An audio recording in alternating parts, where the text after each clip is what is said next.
I am Bella. I'm Joseph. My name is Lou. I'm gay. I'm Chancellor. I'm a gay. Verse bottom. Versa top. And I'm Versa.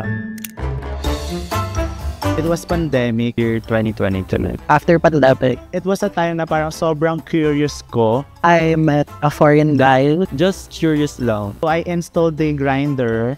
And then, nakipag-meet up ako. We had fun the whole night. Na-imagine ko ako yung cute bottom doon. So akala ko, ako yung susubo ng titi ng guy. Pero ako yung sinubo. And I ended up topping him. Parang my friends introduced that app to me. Kasi nagchisikan nga sila about sex life nila. Ako as a ex-senadora tsaka machismis, inalam ko kung ano yung app na ginagamit nila. Nakita ko siya sa Twitter din na Grindr, ayun yung application ng design para makasubo ako. Pero ako yung sinubo. Here in the Philippines, being transgender or at least part of the LGBTQI community, we are tolerated, but we are not fully accepted. When it comes to using dating apps, you get criticized more when it comes to a straight dating app. Tangina, sobrang nakakakilabot. Ay, hindi naman sa nakakakilabot. Baka kasi mamaya sabihin nila sa akin, mapanghusga akong tao. I'm overthinking na baka anong gawin niya sa akin. Baka saksakin niya ako, hold upin niya ako, or such. Pero I trust my gut. Sabi ko medical profession naman siya. So I think hindi naman siya ganun kabobo para manloko ng tao. So sabi ko, let's go. Malibog ako Was actually the guy I mentioned. We met at his hotel. We had dinner and I fucked him. Siguro top 3 ko siya. Hindi pa ako top 3, nag-rank. Good naman yung encounter ko sa kanya. Una lang kasi, ayaw niya may condom. Ako nga, napapraning ako pag ganun Kahit na undetectable kami both, non-reactive kami. Ayun, mas maganda nang maging safe, diba? Pumunta ako sa car niya. Pagpasok ko ganun, sabi ko, ay shit, daddy. Sabi ko nga, shit, daddy. For me as a gay, kapag yung titi ng lalaki pumasok na sa pepe, tapos sinubo mo, ganun, ibang level ng satisfaction, parang ganun, ay, mahilig siya kumantot ng babae, so, jubo ka sa akin.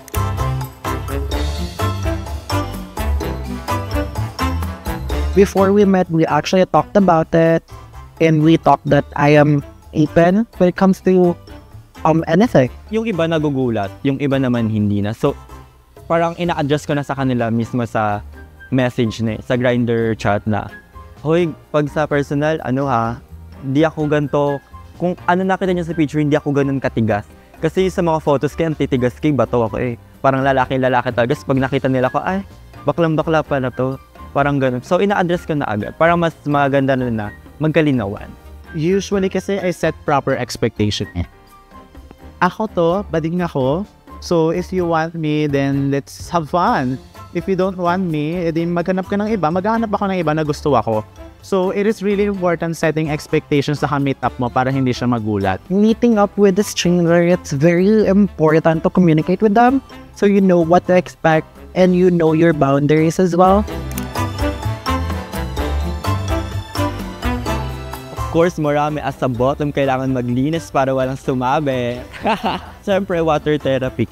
Tapos hindi ako kumakain talaga ng bongga. Parang pagkakain ako sabaw-sabaw lang, ganun lang. So, ang ritual na ginagawa ko, while waiting for the appointed date, I'm saving my loads.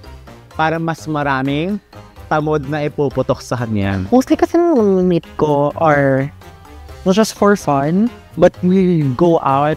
For example, we have drinks, we have dinner. So they plan everything out before we go to a hookup. But I don't think it's a ritual. Sanay ako malipasan, pero yung magpakagutom lang para makantot ka, ay die, hindi. No, never. Yes, we are following each other sa IG. Sometimes we invited each other sa mga parties.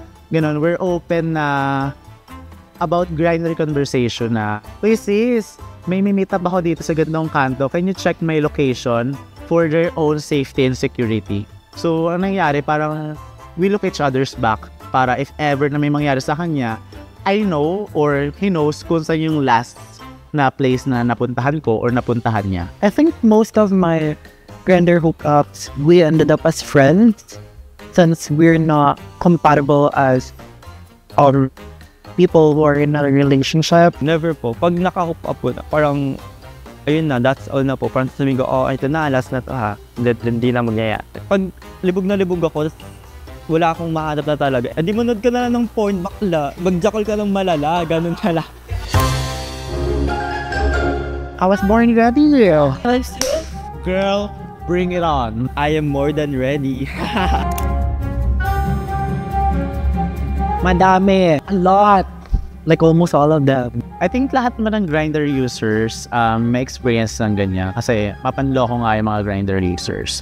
Not me though. So, yes. Maraming bests na. Mga Grindr user, mapanling lang talaga.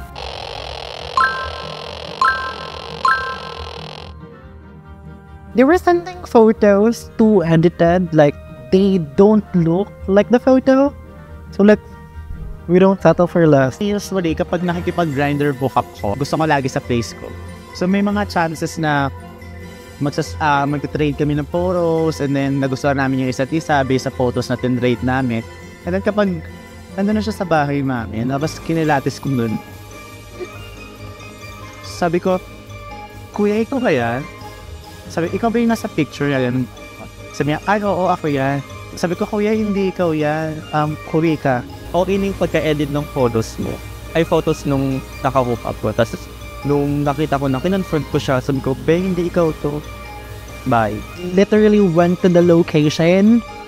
They don't look the same. I was just gonna vanish in thin air.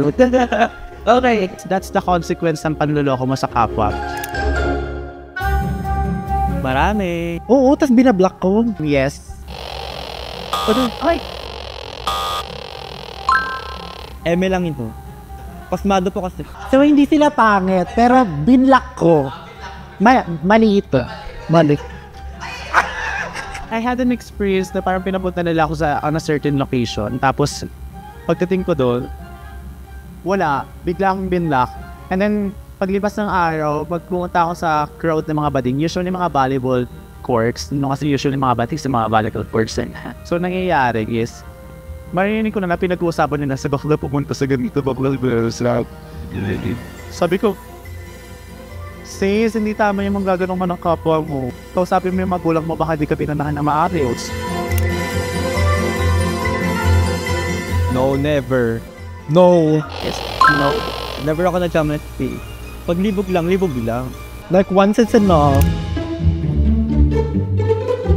To the LGBTQIA+ community, always wear condoms and dental dams to prevent HIV and STIs, sexual transmitted infections, and always know and check your status. You can always check the Love Yourself page sa Facebook naman, so you can contact them so they can give you free kit. I believe that our bodies, like a temple, should let everyone in, have fun, go have sex all you want, but use condom, stay protected, and get tested. These are the materials na you can see through internet, diba? I-search mo lang how to practice safe sex, and then lalabas na yan doon. Kahit nga gamitin mo yung ChatGPT, lalabas doon kung paano mag-practice ng safe sex. Kasi lalo na lagi mong hawak yung phones mo. Stop that stigma. Utang ina nyo, 2024 na baguhin nyo na yung mga isip ninyo. Hindi forget gay ka, kailangan bottom ka na.